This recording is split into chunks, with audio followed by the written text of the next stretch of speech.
What up?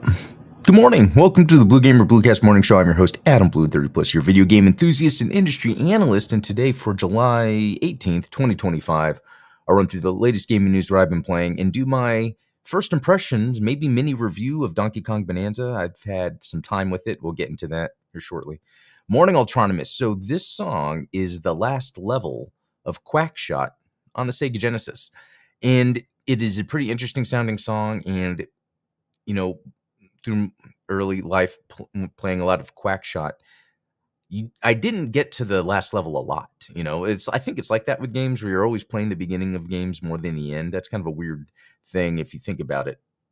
But anyway, but anytime I would hear that song, I'd be like, whoa, this song, it brings me back to barely did I ever get to that last level. So it's just, yeah, a very cool one. And I'll try to be doing that more where I have all these little songs. But yeah, it's Friday. I actually happen to be off work. I actually made this a PTO day, but then forgot to mark it off my calendar. So I do have a meeting later for work, but at least I can kind of chill here in the morning at first. Anything else going on, or should I just jump into it? Yeah, I feel like there's a lot going on, so we'll just jump into it.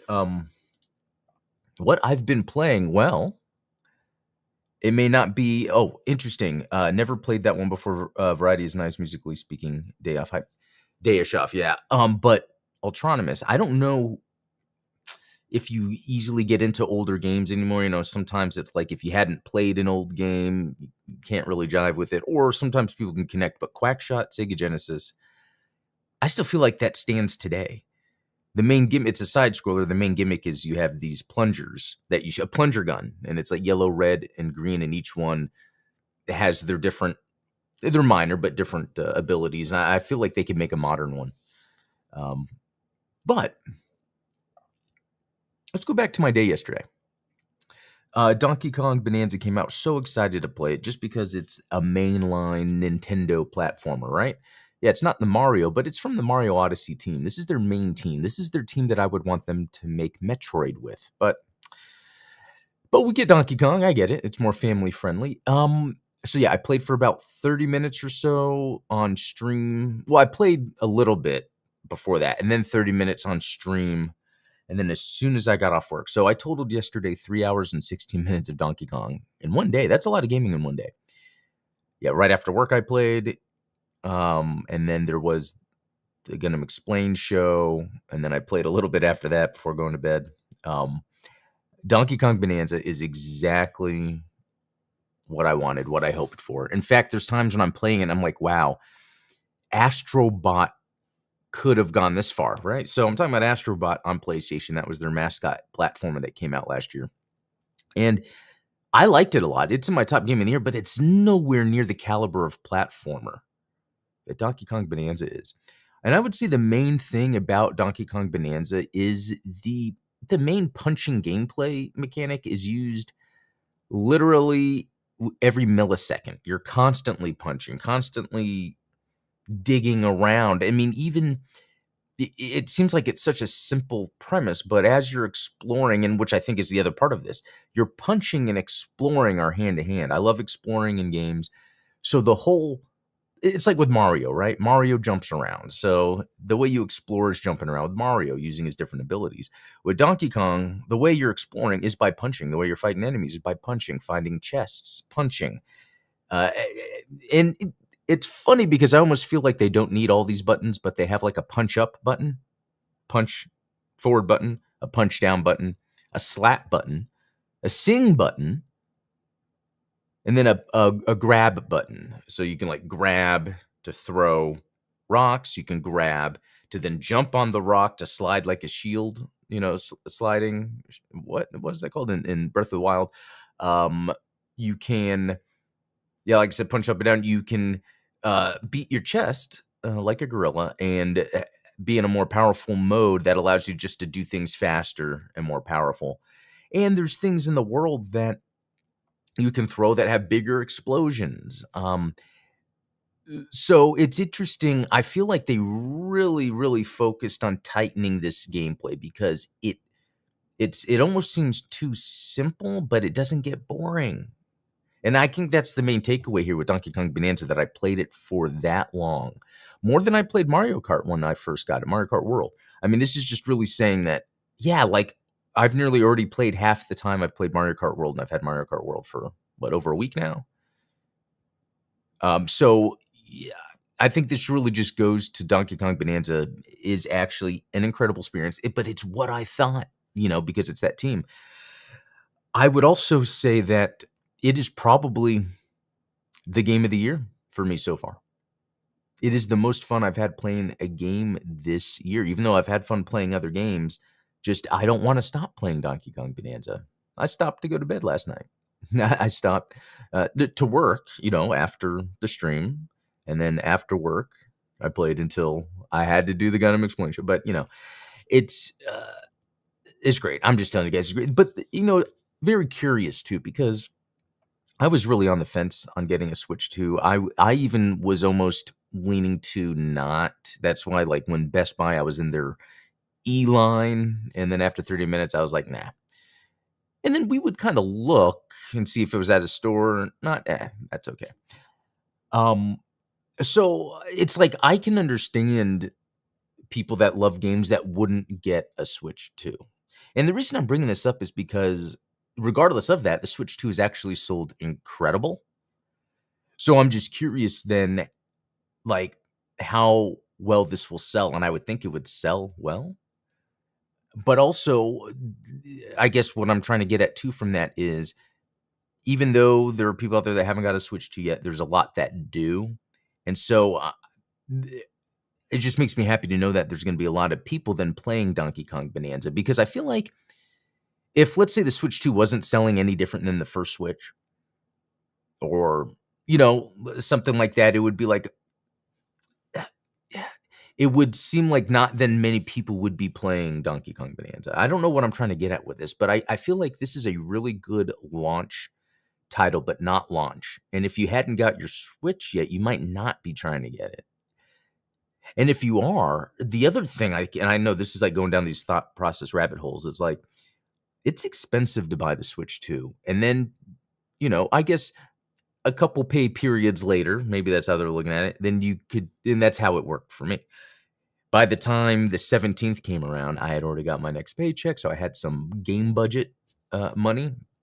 But I feel like then if people were just now able to get their Switch 2, that's a lot to ask of buying the Switch 2, buying the $70 game, right? 70, 80, I think, I forget how much. It's, but it is a good game. And so this has brought me back to another aspect of gaming. There is something about sitting down with the Switch and choosing from those few games, on the Switch 2 to play, instead of being like, okay, sitting on my computer, what is there to play? And then scrolling down Steam, scrolling down the Xbox Game Pass. Like, I'm really starting to, and I felt this before, I think I go in and out of this, but I'm starting to feel back to when you're more deliberate with your gaming choices, you do tend to have a lot more fun instead of just, okay, what am I going to play today? So that's why I feel like what I want to do is, and this is to be intentional with my gaming habits, is Donkey Kong Bonanza is the next game that I'm going to play through and beat because I'm having so much fun. But in the meantime, and I might even use this show as a means to this practice, is start maybe scheduling what games I plan to play. Like, what should I play after Donkey Kong Bonanza? I'll look at a release schedule, see what's coming out. If not, maybe go back to some other games. Like, I really do want to finish Death Stranding. I do. I was actually, it's funny, I walk every morning, and even this morning when I was walking, I like the idea of, connecting with people before 7 a.m. How many people can I say hi to outside? But that feels like Death Stranding, because the point of Death Stranding is to go and make connections. I just wish the world felt more like it does when I go outside. So this is an interesting thought experiment.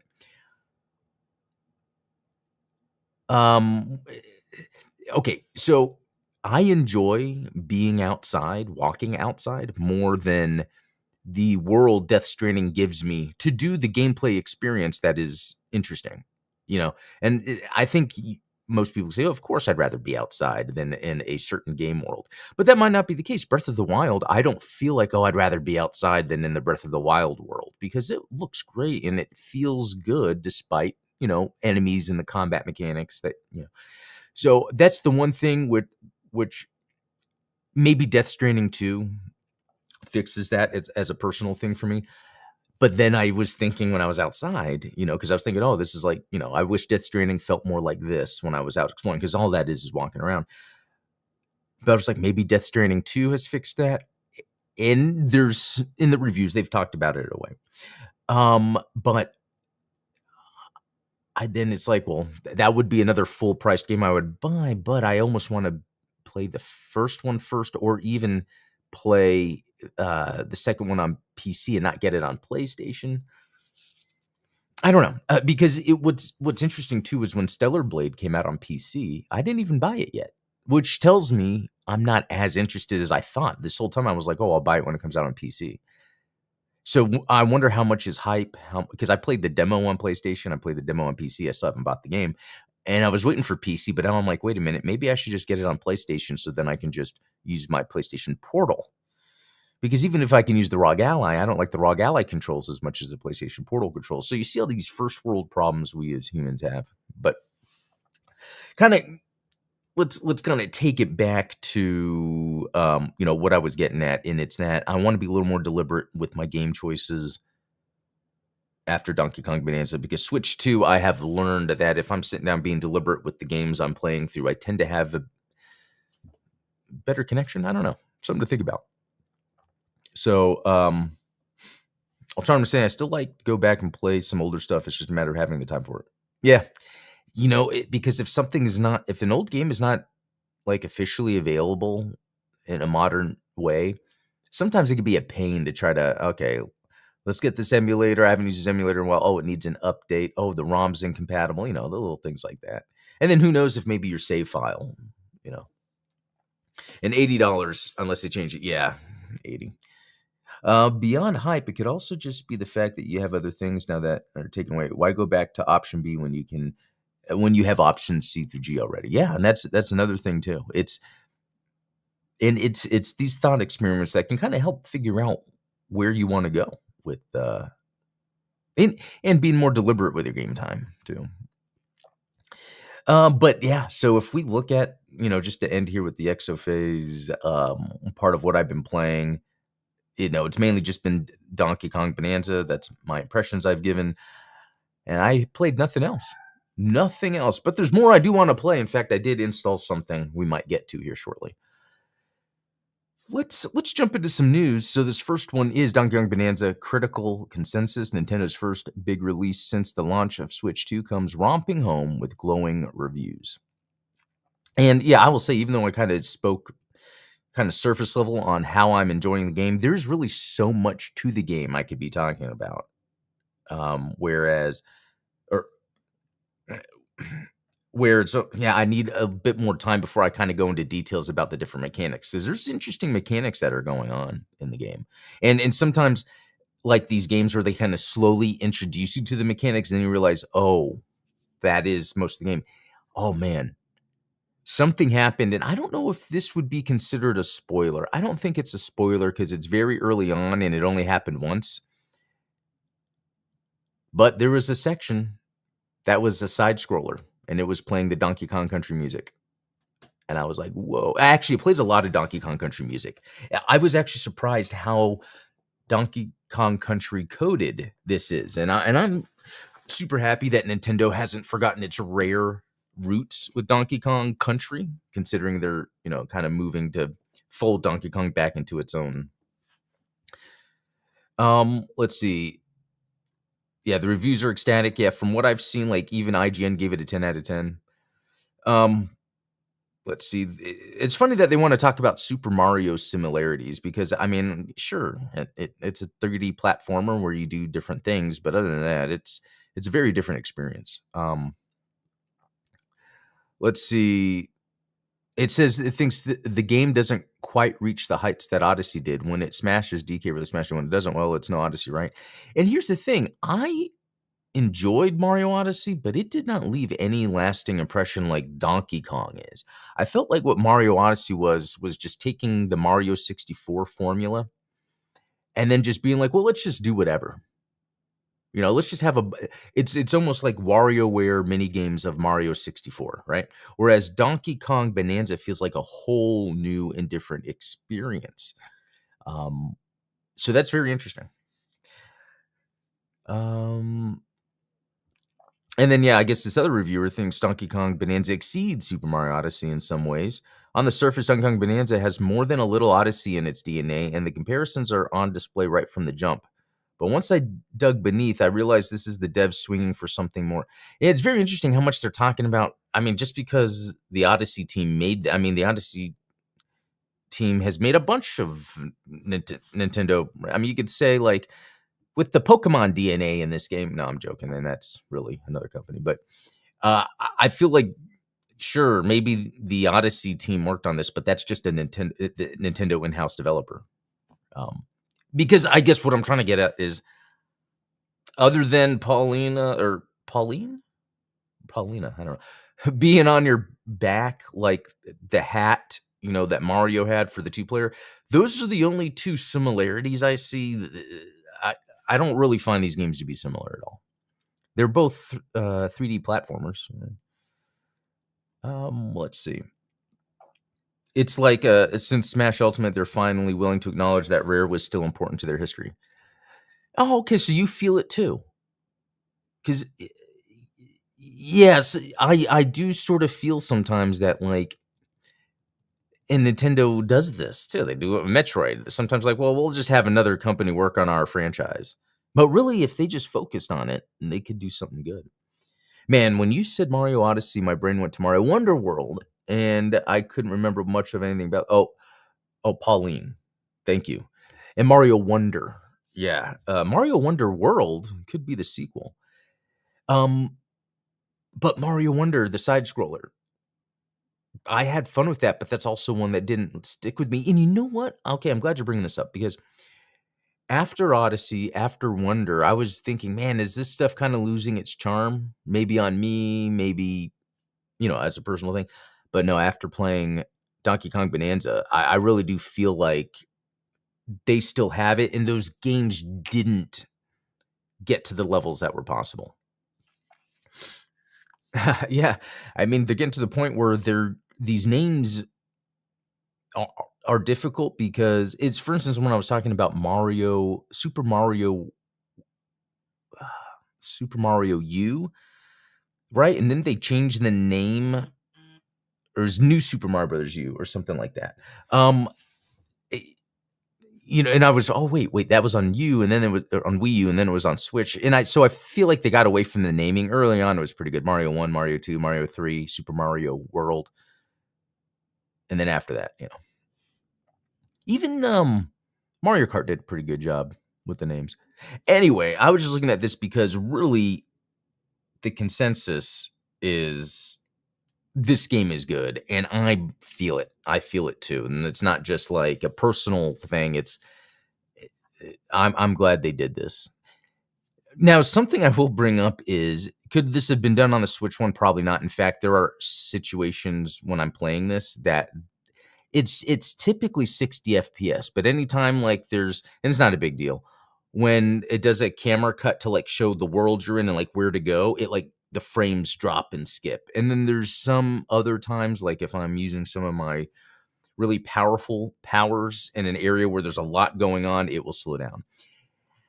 But I experienced that back with Sonic. What was this? Marble Garden Zone down in the lava underneath on that second level. The slowdown. I feel like that's just part of gaming, and it doesn't take away from the experience. But as I transition to PC gaming, and I'm really about making my game run the best it can, I can notice this stuff. But luckily, it doesn't bother me. But just it goes back to, yeah, this wouldn't be on the Switch one. In fact, the art direction on this is better than a lot of games on Xbox and PC. Let's see. To my recollection, anything rare was buried for years. Like there was a long stretch of not even DK appearing or being playable outside of Smash. Yeah, you're right. It was very strange, and It was very weird, very strange, and I'm glad. I'm telling you, in this game, there's so much Donkey Kong Country. Like, even I was on, like, the 4th level or whatever, and I started, in my head, just kind of, like, humming a Donkey Kong Country song. I'm like, "Why am I doing that?" And then I realized the orchestrated track I was listening to had small little, you know, pieces that were from Donkey Kong Country, but made or and so when I was hearing that, it was connecting the dots, and I was like, "Wow, that was really well done." And this game is really about music. Pauline sings, and that's a main power you use, and you're collecting records that you can then use to play. So, uh, music is a big deal here. Okay, let's move on. Love the DK Country uh, leitmotifs. I don't know how to pronounce that. Making an appearance. But that is the word. You're good with that music stuff. Like yesterday, the diegetic. Um, yeah, good job with that stuff. Okay, so this is interesting. Almost 5 years after its reveal, Netflix finally moves forward with live action Assassin's Creed TV show. So you know what I will say, I find a Assassin's Creed TV show to be very compelling, especially if they do it maybe like the Animus, where it's the modern day, and maybe there's different episodes where they're going to different periods. That would be pretty neat. I think that could be expensive, so they might stick with like a main timeline, but then there could be jumps. I don't know. Anyway, I just wanted to bring that up. I have no other expectation for this, and we'll see. But speaking of things being made from games to movies, TV show, they have the trailer for Mortal Kombat 2, and it looks absolutely fantastic. And it's like that first Mortal Kombat movie, I was like, what are they doing? When what they're doing in Mortal Kombat 2 is exactly what like we're seeing in Mario, we're seeing in the Minecraft movie, that we saw in Barbie. It's what you do is you really want to showcase, embody the art direction, um, uh, on the screen. You don't want to just like, okay, what is this game about? Well, let's just make a movie. No, no, no. You got to take the essence of what a game is, and it's more than just the story, which is a movie, right? So I think a lot of these filmmakers, or writers are like, okay, well, let's make no, no, no. It's like let's pull it back. Watching the trailer of the Mortal Kombat 2 movie, it's almost like here's something from the game, here's something from the game, here's something from the game, like where it's over the top. So even Raiden, the design of Raiden in this is 100% perfect. Perfect the way he's designed. So it's like when they come out with the action figures, if they do, of this, it's just going to be just like, the games. Sonya, the actress of Sonya looks cool. Really looks like a Sonya Blade, but the first movie I didn't watch too much. So even Carl Urban, because he's an older guy, like I'm in my 40s, he's in his 50s, but he does a good job pulling off, that kind of Johnny Cage dude. Katana looking cool.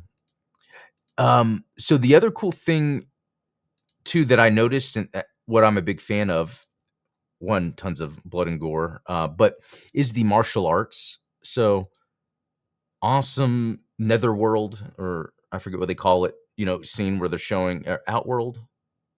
I feel like there's like a certain term for it, but it's what we always wanted from, where they kind of did that in Mortal Kombat Annihilation. And to be honest, I like Mortal Kombat Annihilation, even though I recognize that's a bad movie. But in this, we are seeing, oh, Jax. Look, okay, so that scene with Jax is the type of thing I want to see in a movie like this. Because he's like fighting, but like doing, against a weapon because his arms have metal. So we see this choreographed scene. I think he's fighting Jade there. And then there's Raiden, or Raiden, however, it should be said, Shao Kahn. And then just seeing Johnny Cage embody that like actor guy. And then Baraka, like, this is exciting. For me, they are nailing it. And I really did not like that first movie. Even at the end, they have this scene where, and where it's like this long one shot, obviously all CGI, of Scorpion fighting Noob Sabat. And that's it's like this is all the video game stuff. And look at that, cutting someone in half. This is what the first Mortal Kombat movie should have done. And I don't know what happened. Is it AI? Not saying that stuff is AI, but to quickly get from concept to end result, I'm wondering if there's more tools in place now where they can do that. Because if I look at this, I'm like, wow, this is all the stuff they should have done with the first one. And now these video game adaptations are all of a sudden doing things mostly right. I find it interesting. Okay. It feels like MK1 was focused too heavily on Cole. Yeah, exactly. But now this is focused on not just Johnny, but the tournament. Yep. During the stream, they shared the fun fact. Sub-Zero's actor was too good at martial arts, so they couldn't even get him a stuntman. And isn't that let's see. Let me look that up. Yes. Is it this guy? No. Because I love this actor. I didn't know he played Sub-Zero. He's in that show Warrior, and I think he was originally gonna play Bruce Lee, but then they got the other guy to play him, or the Bruce Lee like. Yeah, this guy is awesome. And then, oh yeah, what was the other thing? Blah blah blah. Makes me think about Wesley Snipes being too fast in the 90s and needing to slow himself down for the cameras to catch it. That is awesome. I love Wesley Snipes. I wish there was more martial arts movies he was doing. Him catching Noob Shadow instead of Noob was pretty cool. Yeah, again, they're doing the lore stuff, which is exactly what we wanted. Okay, moving on. From Software deep into development on unannounced project codename FMC. So From Software, I'm bringing them up because, they did the not front mission. That's a whole other. They did the robot one. My gosh, I know you guys will help me with that. Armored Core, which I thought it was okay. I'm really a fan of their Souls work. So let's see. Seeing real quick if FMC could mean anything. So I don't know what they could be working on. I have no idea. It doesn't even have to be a Souls game. So, hey, Jam Kill X, good to see you. Okay. I still don't like that they made Armored Core Souls. Yeah, they changed things again. I feel like I wonder if that is the issue with Armored Core 6. Like, I have fun running around with it, but it seemed to not know if it was a mech game or just an action game. Very interesting. Okay, here's something interesting. Sledgehammer Games 2027 Call of Duty is modern day, but a new sub-franchise that isn't Modern Warfare and may feature martial arts. So that last part's pretty cool, may feature martial arts. And then you think, what? First person? Well, yes, that sounds crazy. And okay, let me read.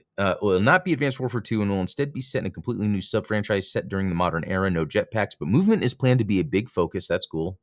Zombies is currently not planned. That's fine. Get High is planned to return. Don't know what that is. There may be a focus on martial arts within the gameplay with karate kicks and karate chops as examples. So the reason I think this is really good is because now that Microsoft has Call of Duty, it's like, yeah, you have the potential to shake things up. That is how you shake things up.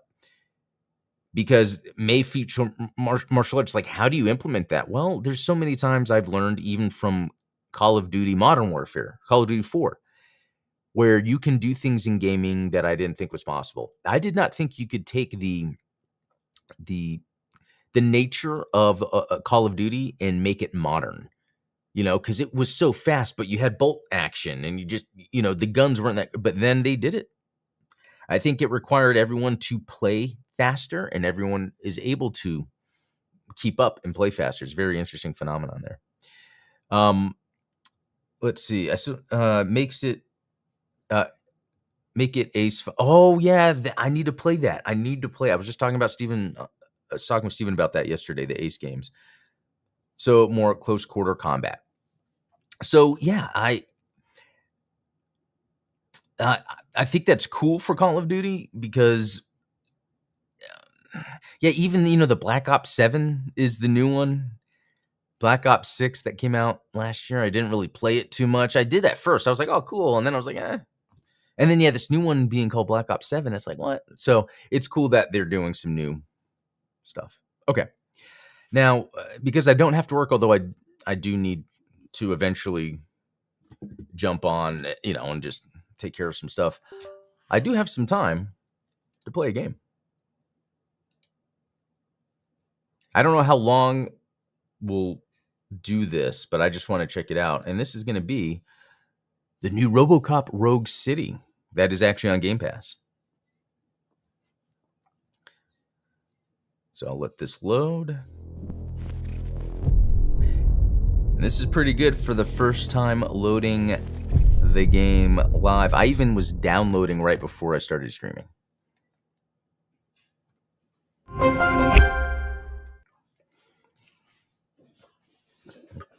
Up.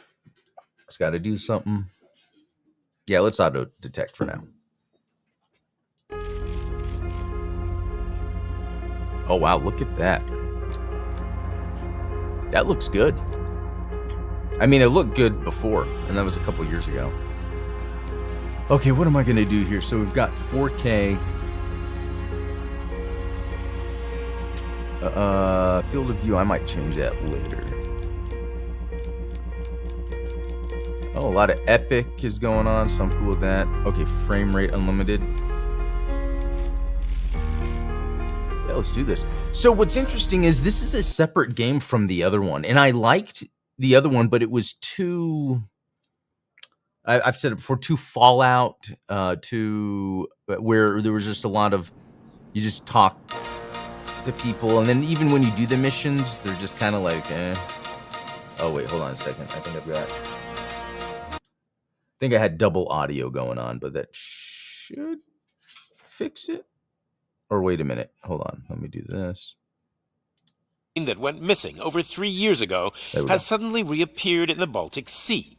Confused seamen mistakenly opened fire on the last Lapland reservation, killing 12. Robert Kopp. Yeah, so Thankfully, I'm sure you're referencing that, sailors Gentilix, are but back there was that on U.S. soil. Welcome back, boys. In local news, a new crime. The lives of 21 police officers. that Robert Kopp movie. Here's a statement from the If head you guys of have seen that, that was like Omni Consumer Products, a funny it's RoboCop funding parody. and running the Detroit Police Department. Old Detroit has a cancer, and that cancer is crime. It must be cut out, and OCP holds the scalpel. According to our sources, the attacks were aimed at catching the attention of a man whose identity remains unknown. This dangerous new guy in town seems to have his eye on doing business in old Detroit. Your filthy hands off me. I'm sorry. There seems to be a Disturbance? I'm a big fan. Now move. This seems like the same intro from the other one. Don't adjust your television sets. Unless it's just Your very similar regularly stuff. scheduled Actually, let me program will just... be back shortly. Now, this message. There we go. I'm going to skip this real quick.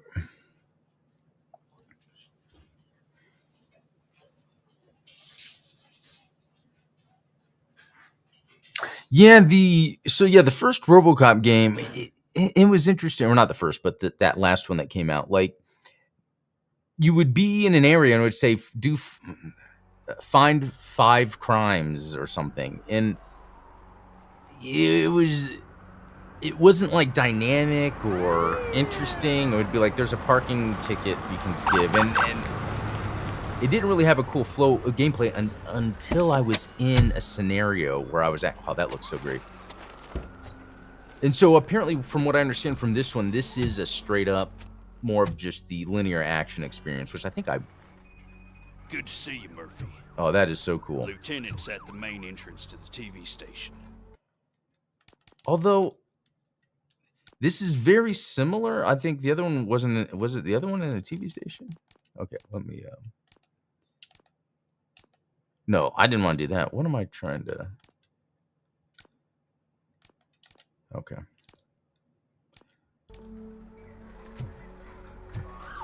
Wait a minute. Didn't do it. Let's do this again. Controls. Oh, that was mouse invert. Okay. Gamepad. There we go. Okay.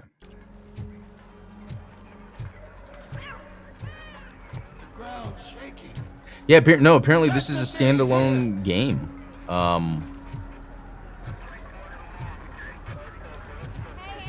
Although, yeah, that's what I'm wondering. Am I just really playing the other one?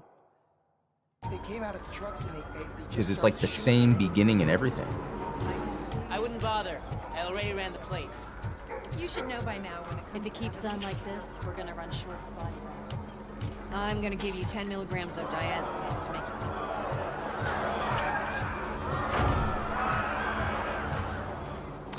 Yeah, I'm starting to think this is just the same thing. I'm going to keep going, though.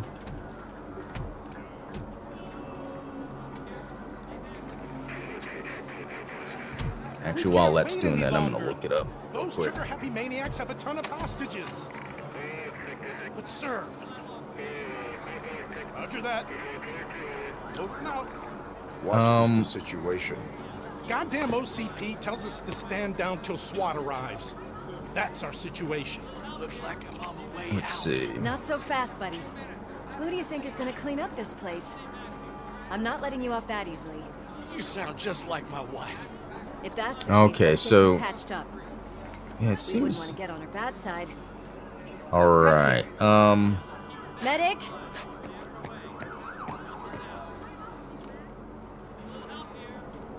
There you are, partner. Lewis? The hell is going on up there? Okay. It's called RoboCop Rogue City Unfinished Business. It's supposed to be $29.99. And just to look real quick. Let's go to Game Pass. Yeah, so I'm just running Rogue City. So let's see if...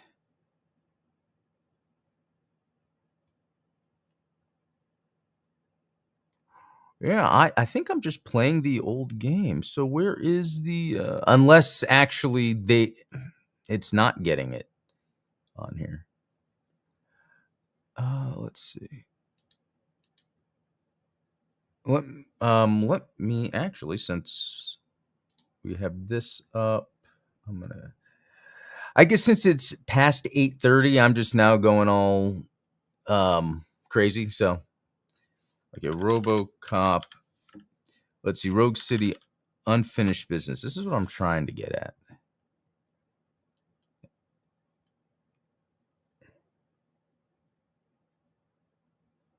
Okay, here we go.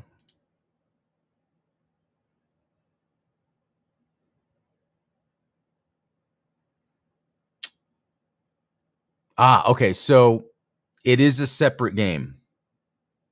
It's not on Game Pass. I thought they were... So that's pretty well done. But I guess what they did was the day that Unfinished Business came out, separate game, they just put Rogue City on Game Pass. Okay, a couple things. It is Play Anywhere. So I feel like, one, that I'm glad I know this. I would, if I am to buy this, I would buy it on Xbox Play Anywhere, because then I'd have it on PC, on Xbox. But $30. Yeah, there we go. $30 after just getting Donkey Kong Bonanza. It's disappointing they did it like this. I mean, but it's totally fair. I thought the new one was going to be on Game Pass, but it's not. It's the old one the same day the new one comes out on Game Pass. But I guess that's cool to get people, like, if they're like, I don't know what RoboCop's like, let me play it. That first game, like we just saw, is really fun. I just didn't beat it. So it's a little disappointing, but actually, I think I would rather replay RoboCop Rogue City on my Xbox. I played it streaming from my PC to the computer, and while that's fine, natively things run a little better, and I'm glad RoboCop is on Game Pass. I might just try to run through that on the TV instead. So anyway, guys, I'm going to go ahead and head out then. I think the big takeaway from this is Donkey Kong Bonanza met and exceeded expectations. RoboCop Rogue City is on Game Pass, but not unfinished business, and that's a completely different standalone purchase, although $30 isn't bad. $30 is not bad. So, well, anyway, I'll have a good rest of the weekend. I'll probably be just playing Donkey Kong Bonanza over the weekend. So, I'll see y'all later. Have a good one. We'll talk later.